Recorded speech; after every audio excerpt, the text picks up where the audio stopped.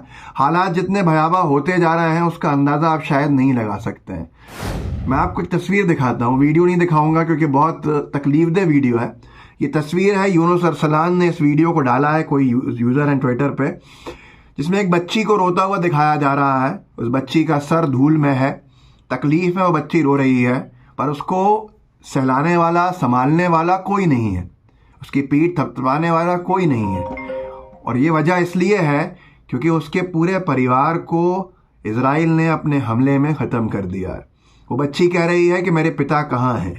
इसकी पूरी इजराइल ने फैमिली को तबाह कर दिया, और ये बच्ची के पास सिर्फ आंसू ही आंसू हैं जो बह रहे हैं। उसके पास कोई नहीं है उसे कंसोल करने के लिए, उसके पास कोई नहीं है उसकी धूल साफ करने के लिए, उसके पास कोई नहीं है उसका चेहरा साफ करने के लिए और आंखों के आंसू पोंछने के लिए, क्योंकि उसके पूरे परिवार को इजराइल के डिफेंस फोर्स के आतंकी सैनिक जो हैं वो मार चुके हैं। इस बच्ची का भविष्य क्या होगा, ये कहाँ जाएगी, कहाँ इसका क्या भविष्य है, इसकी आप कल्पना नहीं कर सकते हैं। और इस सब का जिम्मेदार अगर कोई है तो बेंजामिन नेतन्याहू है। आज भी अगर आप खामोश हैं तो ये आपकी खामोशी आपकी मानवता पे सवाल खड़े कर रही है, आपकी इंसानियत पे सवाल खड़े कर रही है। इस वीडियो को आगे बढ़ा सकते हैं, कम से कम बढ़ाइएगा, क्योंकि जिन हथियारों को अब अल-क़साम ने पब्लिश किया है वो हथियार बहुत भयावह हैं, और इजराइल के ऊपर अगर हमले की तैयारी है तो नुकसान बहुत बड़ा है। व्हाट्सएप ग्रुप्स के ऊपर आपके साथी होंगे, उनके साथ शेयर कीजिएगा। लाइव टीवी को भी सब्सक्राइब कीजिएगा साथ में, और बेल आइकन भी दबाइएगा। जय हिंद, जय भारत। द लाइव टीवी, सच सबसे आगे।